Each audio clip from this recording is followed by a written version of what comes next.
चमकौली नाम के एक छोटे से गांव में एक बहुत ही सुंदर बाग था, लेकिन कोई भी गांव वाला उस सुंदर बाग में जाने से डरा करता था। उनका मानना था कि अक्सर बाग के उस पार वाली गुफा के अंदर से किसी जिन्न की आवाजें आती हैं, जो आते जाते लोगों को आवाजें देता है, जिससे गांव वाले बहुत डरा करते थे। एक दिन गांव के दो युवक खेत पर आपस में बात करते हुए, अरे भाई, कल मैं उस बाग की तरफ गया था, वहाँ फिर से उस जिन की वही डरावनी आवाजें आ रही थी। अरे क्यों भाई, क्या करने गए थे तुम वहाँ? क्या तुम्हें पता नहीं बाग के पास वाली गुफा में जिन रहता है? अगर वो तुम्हें कहीं कुछ कर देता तो आइंदा फिर उस बाग की तरफ मत जाना। तभी वो वहाँ से बात करते हुए खेत से चले जाते हैं। अगले दिन गांव का एक लड़का रांझा, यार, इस गुफा में से आवाजें कौन देता होगा? मुझे इसके पीछे जरूर कोई राज नजर आता है। राजा भैया, जो भी हो, लेकिन गलती से भी उस गुफा के अंदर मत जाना। लेकिन इस गुफा का रहस्य तो मैं जानकर रहूंगा। सब गांव वाले डर के साए में आखिर कब तक रहेंगे? उसके बाद शाम हो गई और रांझा और उसका दोस्त अपने अपने घर चले गए। अगले दिन सुबह सारे गांव में सन्नाटा था और रांझा के घर के बाहर उसकी लाश रखी हुई थी। सब रो रहे थे। शाम को बस ये बोल के घर से निकला था कि आज एक रहस्य से पर्दा उठाने जा रहा हूँ। मेरे रांझा की बहादुरी उसे ले डूबी। हाय मेरा बच्चा, हो ना हो, ये उस गुफा वाले जिन ने ही किया है। हाँ, उसी गांव में धन्नू नाम का व्यक्ति रहता था, जो एक व्यापारी था। उसकी दो बेटियां थीं, रीमा और सीमा। उन दोनों को रंग बिरंगे फूलों का बहुत शौक था।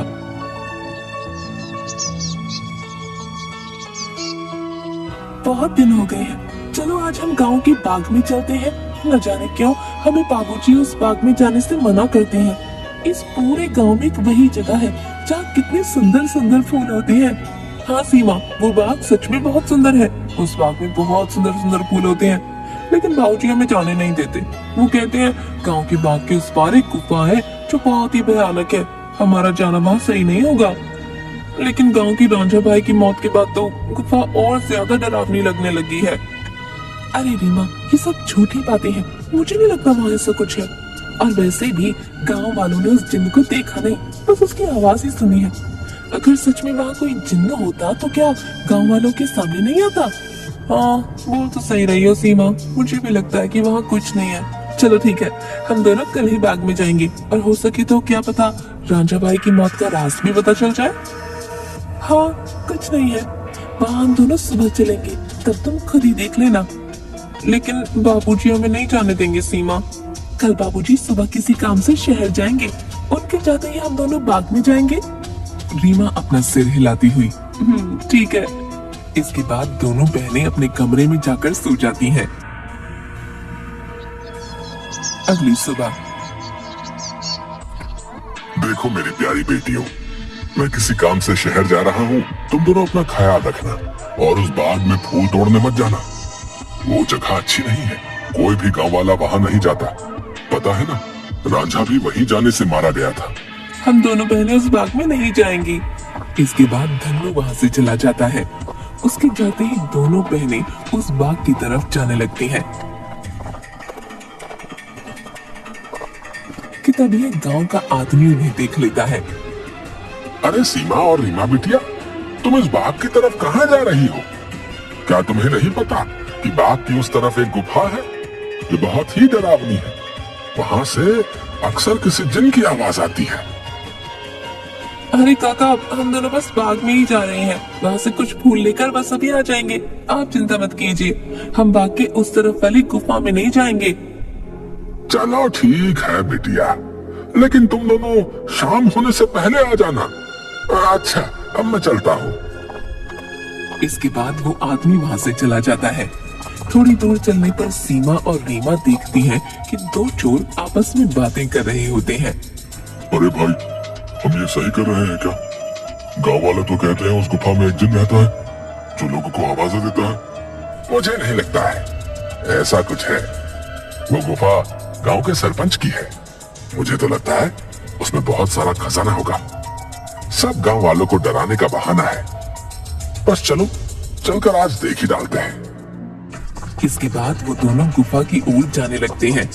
उन्हें गुफा की ओर जाता देख रीमा और सीमा भी उनके पीछे जाने लगती हैं कि तभी वो देखती हैं कि वो दोनों चोर गुफा के अंदर जाने ही वाले होते हैं कि वहाँ एक औरत आती है जो देखने में काफी भयानक होती है और उसके हाथ में एक टोकरी होती है जिसमें बहुत सारे रंग बिरंगे फल होते हैं। तभी वो औरत उन दो चोरों से कहती है, कहाँ जा रहे हो तुम दोनों? क्या तुम्हें पता नहीं इस गुफा में एक जिन्न रहता है? वो तुम्हें मार डालेगा। चले जाओ यहाँ से, चले जाओ। क्या कहा? जिन? अरे बाबा! कि तभी उस जिन्न की आवाज आती है, कौन है वहाँ? क्या कोई मुझे सुन पा रहा है? अंदर आओ, निकालो मुझे यहाँ से। जिन्न की ऐसी डरावनी आवाज सुनकर वो दोनों डर जाते हैं। अरे भैया, भागो, इस गुफा के अंदर तो सच में कोई जिन है। भागो यहाँ से। और वो दोनों वहाँ से भाग जाते हैं। मैंने तो पहले ही कहा था, यहाँ दोबारा मत आना, वो तुम्हें जिंदा नहीं छोड़ेगा। ये सब रीमा और सीमा देख रही थी कि तभी वहाँ रीमा और सीमा के सामने वो औरत आ जाती है जो देखने में काफी भयानक होती है, जिसके हाथ में बहुत सारे रंग बिरंगे फल होते हैं। कहाँ जा रही हो तुम दोनों? सीमा और रीमा डरते हुए, हम तो बस ऐसे ही बाहर घूमने आए थे काकी, लेकिन आप यहाँ क्या कर रही हैं? मैं तो यही रहती हूँ, यही बाग मेरा घर है। तुम दोनों यहाँ से जल्दी चली जाओ, वरना वो जिन तुम्हें छोड़ेगा नहीं। जाओ यहाँ से। क्या सच में बाग के उस पार वाली गुफा में कोई जिन्न है काकी? हाँ, और वो बहुत खतरनाक है। तुम दोनों यहाँ से जल्दी चली जाओ। इसके बाद वो औरत वहाँ से चली जाती है। मुझे बहुत डर लग रहा है, अब मैं इसके आगे नहीं जाऊंगी। मुझे लगता है वो औरत सच बोल रही है, वो जिन्न हमें मार डालेगा। मैं नहीं जाऊंगी उस गुफा में। ठीक है, तुम मेरा यही इंतजार करना। मैं सच जानना चाहती हूँ, क्या वाकई वो आवाज जिन्न की है या नहीं? इसलिए मैं तो गुफा के अंदर जा रही हूँ। तुम यहाँ से कहीं मत जाना, मैं जल्दी आ जाऊंगी। इसके बाद रीमा अकेले ही आगे चलती है।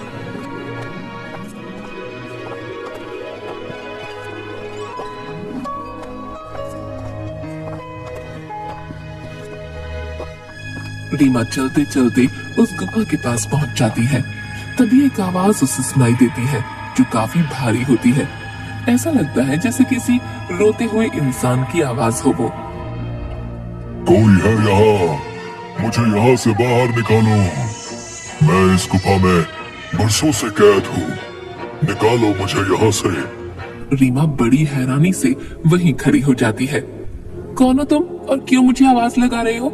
क्या तुम वही जिन हो जिसके बारे में गांव वाले बात करते हैं? क्या सच में तुम यहाँ इस गुफा में हो? हाँ, मैं जिन हूँ। मैं कई सालों से इसी गुफा में कैद हूँ। मेरी सहायता करो लड़की, मेरी बात मानो। मैं तुम्हें कोई नुकसान नहीं पहुंचाऊंगा। तुम मुझे इस गुफा से आजाद कर सकती हो। इसके बाद मैं यहाँ से हमेशा के लिए चला जाऊंगा।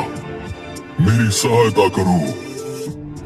क्या सच में हमेशा के लिए तुम यहाँ से चले जाओगे? मैं तुम्हारी सहायता जरूर करूंगी। मुझे क्या करना होगा जिन? बताओ मुझे, मैं अवश्य करूंगी। तभी गुफा के दरवाजे खुलते हैं और रीमा उस गुफा के अंदर चली जाती है।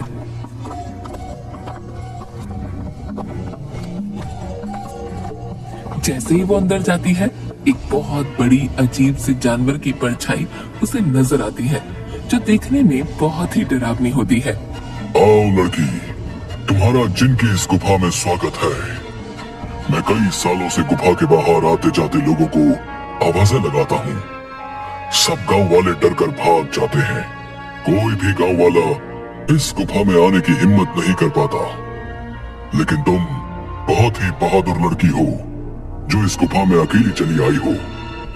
क्या तुम जिन्न हो? लेकिन तुम मुझे दिखाई क्यों नहीं दे रहे हो? क्या तुम किसी को दिखाई नहीं दे सकते हो? नहीं, मैं जिन नहीं हूँ लड़की।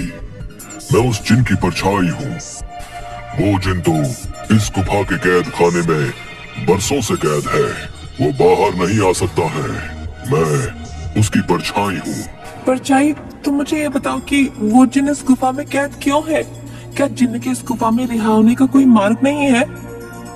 मार्ग है लड़की, और तुम उस मार्ग तक पहुंच सकती हो, लेकिन इसके लिए तुम्हें इस गुफा के तहखाने में जिन के पास जाना होगा। वही जिन तुम्हें उसकी मुक्ति का राज बताएगा। जिसके बाद रीमा हाथ में जलती हुई एक आग की मशाल लेकर उस गुफा की ओर जाती है। जैसे ही रीमा तहखाने के अंदर जाती है तो उसे एक आग जलती हुई दिखाई देती है। वो जैसे ही उस आग के पास जाती है, हे जिन, मैं यहाँ तुम्हारी मदद करने आई हूँ, क्या तुम मुझे सुन सकते हो? उसे उस जिन्न की आवाज आती है। आओ बहादुर लड़की, मैं तुम्हारा ही इंतजार कर रहा हूँ। मैं जानता हूँ कि तुम ही मुझे इस गुफा से मुक्ति दिला सकती हो। तुम्हारा इस गुफा में स्वागत है लड़की। तुम बहुत ही बहादुर हो जो इस गुफा में आई हो। मेरा नाम जिनाद है। मैं यहाँ कई सालों से बंद हूँ। मेरे सामने आओ जिन्नात, मैं तुम्हें देखना चाहती हूँ। कि तभी अचानक से जिन्नात उसके सामने आता है, जो बहुत ही डरावना होता है। एक बहुत ही भयानक सा दिखने वाला, जिसके सिर पर एक लंबी चोटी होती है जो काफी बड़ा होता है। रीमा के सामने वो आता है। उसे देखकर रीमा थोड़ा डर जाती है।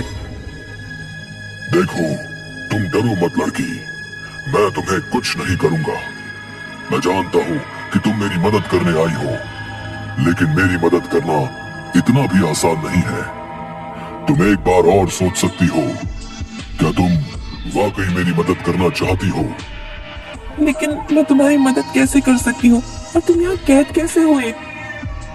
बताता हूँ। बहुत साल पहले इस गुफा में एक औरत रहती थी। वो बहुत गरीब थी। वो गुफा के बाहर वाले बाग से फल तोड़ा करती थी और उन्हें ही खाया करती थी।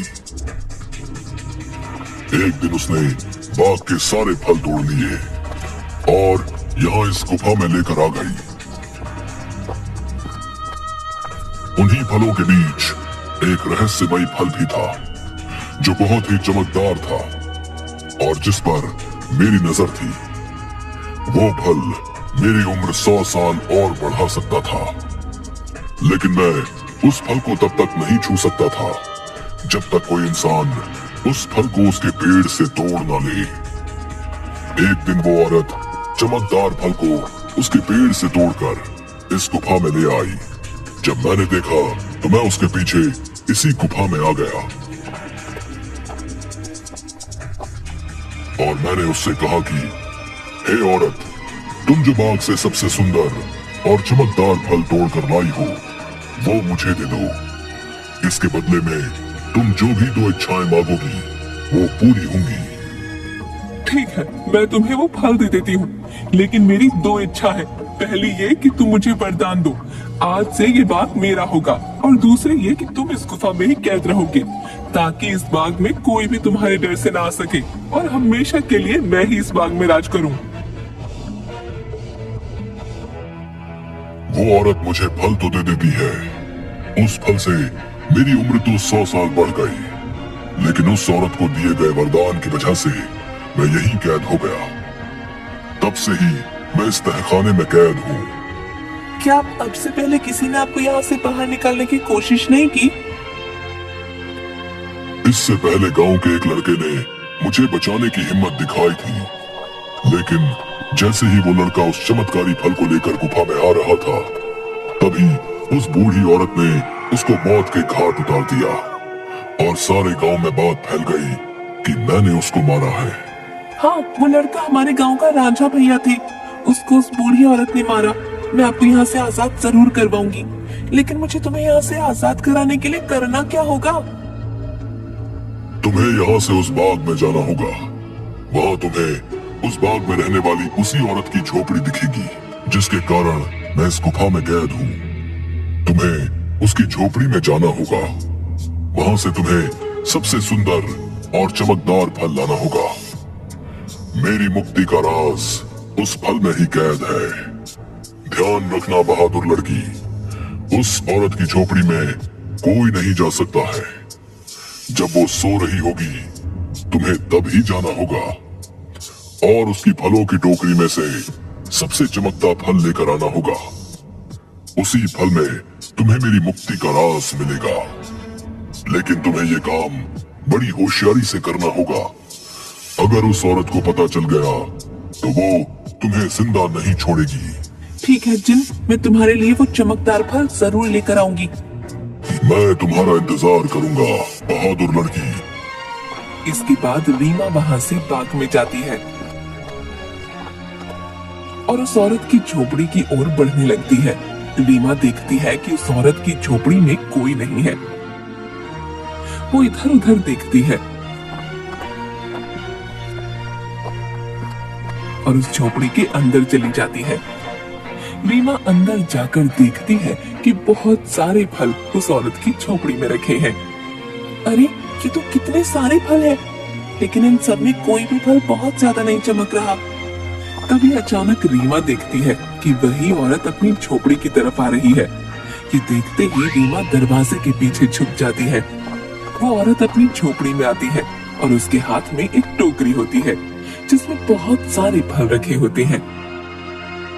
वो अपनी टोकरी एक टेबल पर रख देती है और पास ही पड़ी चारपाई पर सो जाती है। ये देख थोड़ी देर बाद रीमा बाहर आती है और उन फलों की टोकरी में से सबसे चमकता फल देखती है। लगता है यही वो चमकदार फल है जिसके बारे में वो जिन बात कर रहा था। रुको लड़की, तुम मेरा ये जादुई फल लेकर कहाँ जा रही हो? मुझे मेरा फल वापस करो, वरना मैं तुम्हें यहाँ से नहीं जाने दूंगी। रीमा ये सुनकर डर जाती है। मुझे फल ले जाने दो काकी, मैं इस फल को उस जिन्न को देकर उसे उस गुफा से आजाद कराना चाहती हूँ, ताकि सारे गांव वाले बिना डरे यहाँ सकें। मुझे इस फल को लेकर जाने दो काकी। क्या कहा लड़की? तुम मेरी कई सालों की मेहनत पर पानी फेर देना चाहती हो? उस जिन्न के रिहा होते ही ये सब गांव वाले मुझे इस बाग से निकाल देंगे। नहीं नहीं, मैं ऐसा नहीं होने दूंगी। मुझे ये चमकदार फल वापस करो। ये सुनकर रीमा वहां से उस फल को लेकर भागने लगती है और वो औरत भी उसके पीछे ही भागने लगती है।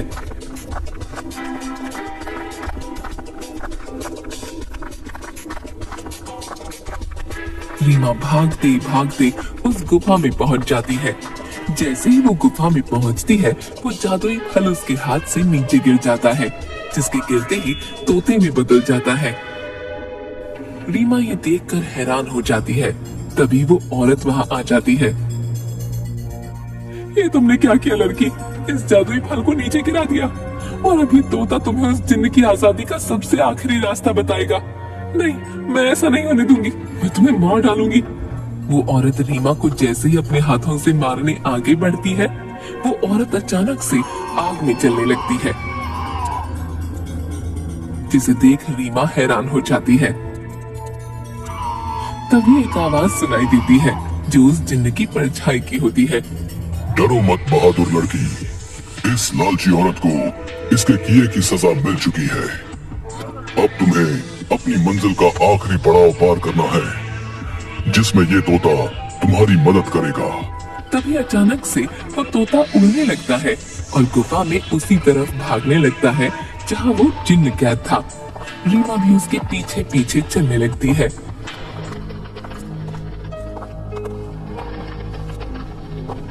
वो तोता एक छोटी सी खिड़की के पास जा बैठता है जो काफी चमक रही थी। तभी तोते की आवाज आती है। सुनो बहादुर लड़की, तुम्हें इस चमकदार खिड़की को खोलना होगा, जिसकी चाबी तुम्हें ढूंढनी होगी। मैं तुम्हें दो रास्ते बताऊंगा, जिस पर चल के तुम्हें इस खिड़की को खोलने वाली चाबी मिलेगी। लेकिन दो रास्तों में से तुम्हें कोई एक रास्ता चुनना होगा।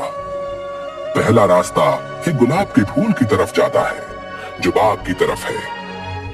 दूसरा रास्ता एक अंधेरे की तरफ है, जो इसी गुफा में उस तहखाने की तरफ जाता है, जहाँ वो जिन कैद है। जाओ और अपना रास्ता चुन लो। रीमा काफी देर सोचने के बाद, मैं गुफा वाला रास्ता ही चुनूंगी जो अंधेरे की तरफ जाता हूँ। जिसके बाद रीमा गुफा की ओर चलने लगती है कि तभी रीमा को एक सिक्का दिखाई देता है। अरे ये इतना चमकता हुआ सिक्का यहाँ कैसे आया? और ये सिक्का इतना चमक क्यों रहा है? रीमा जैसे ही वो सिक्का हाथ में उठाती है, पूरी गुफा में रोशनी हो जाती है। अरे ये तो पूरी गुफा में रोशनी हो गई। तभी वो सिक्का अचानक उड़ने लगा। अरे ये सिक्का उड़ क्यों रहा है? रीमा उस सिक्के के पीछे पीछे चलने लगती है। थोड़ी दूर चलने पर रीमा देखती है कि 4 चाबियां अलग अलग रंग की थीं, जो हवा में उड़ रही थीं। अरे ये तो वही चाबियां हैं जिसके बारे में वो तोता बता रहा था। लेकिन अब इनमें से सही चाबी कौन सी होगी, ये कैसे पता चले? तभी रीमा को एक आवाज आई जो उस जिन्न की परछाई की थी। बहादुर लड़की, तुम्हें इनमें से एक चाबी उठानी है। याद रखना, तुम्हें एक सही चाबी उठानी है, लेकिन याद रहे तुम्हें बड़ी होशियारी से ही एक चाबी उठानी होगी। अगर तुमने गलती से गलत चाबी चुन ली तो ये चारों चाबियां गायब हो जाएंगी और तुम कभी भी जिन को आजाद नहीं कर पाओगी। ये सुन रीमा हैरान हो जाती है। क्या? हे भगवान, ये किस दुविधा में डाल दिया है। अब मैं कैसे इन चारों चाबियों में से सही चाबी चुनूं? काफी देर सोचने के बाद रीमा देखती है कि चारों चाबियों में से एक चाबी बहुत बड़ी थी, जो लाल रंग की थी, और जिस चमकदार फल के गिरने से वो तोता बना था वो भी लाल ही रंग का था। रीमा समझ गई कि लाल वाली चाबी चुननी है। उसके लाल चाबी चुनते ही बाकी सारी चाबियां गायब हो गईं। और तभी फिर से जिन्न की परछाई की आवाज आई। शाबाश बहादुर लड़की, तुम्हारी सूझबूझ की वजह से आखिरकार तुमने बिल्कुल सही चाबी चुन ली। अब जाओ उस खिड़की के पास और खोल दो उसे। रीमा उसी खिड़की के पास जाती है।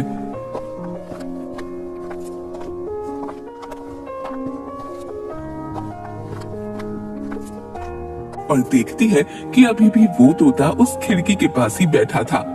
ये देखो, मैं इस खिड़की की चाबी ले आई हूँ। तुम वाकई बहुत बहादुर हो लड़की। अब तुम इस चाबी से इस खिड़की को खोल दो। रीमा जैसे ही उस चाबी को खिड़की में लगाती है, खिड़की अचानक से खुल जाती है। रीमा देखती है उस खिड़की के बाहर बहुत रोशनी थी, जिसकी चारों तरफ बहुत सारे चमकदार फल चमक रहे थे और बहुत सारी तितलियां उनके पास मंडरा रही थीं। वो तोता उस खिड़की में उड़ता हुआ चला जाता है और तोता खिड़की के बाहर जाते ही उस जिन्न में बदल जाता है, जो कई सालों से गुफा में बंद था।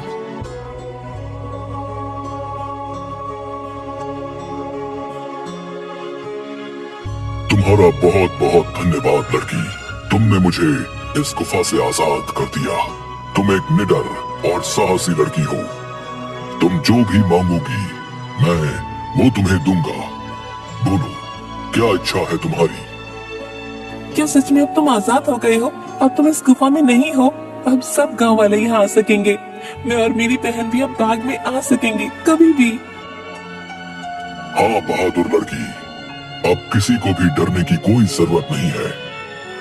अब मैं इस गुफा से बाहर आ गया हूँ अपनी दुनिया में। अब मैं किसी को आवाजें नहीं दूंगा। तुम जब चाहो यहाँ आ सकती हो।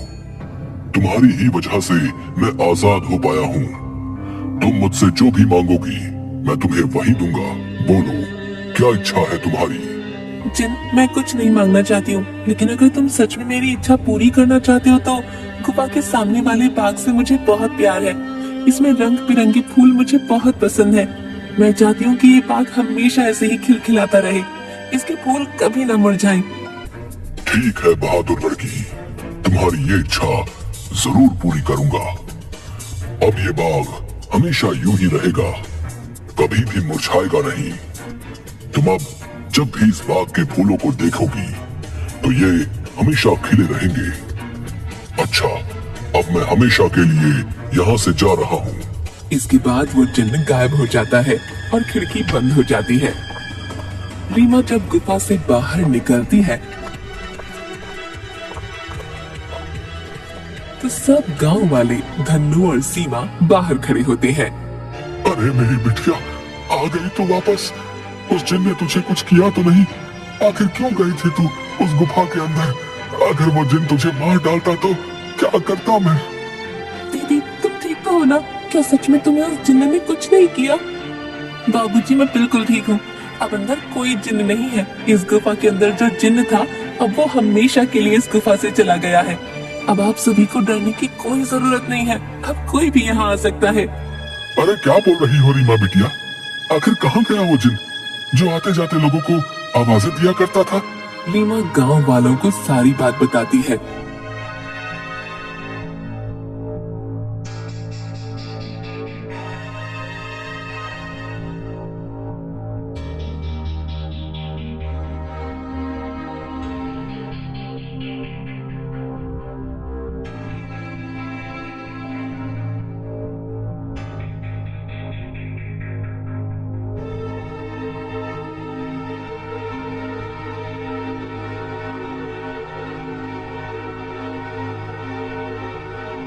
थोड़ी देर बाद गांव वाले बहुत खुश होते हैं और रीमा से बोलते हैं, अरे रीमा बिटिया, तुम तो सचमुच में बहुत बहादुर हो।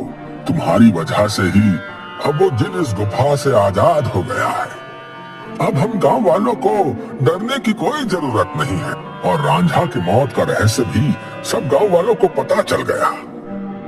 इसके बाद गांव वाले बिना डरे हंसी खुशी गांव में रहने लगते हैं।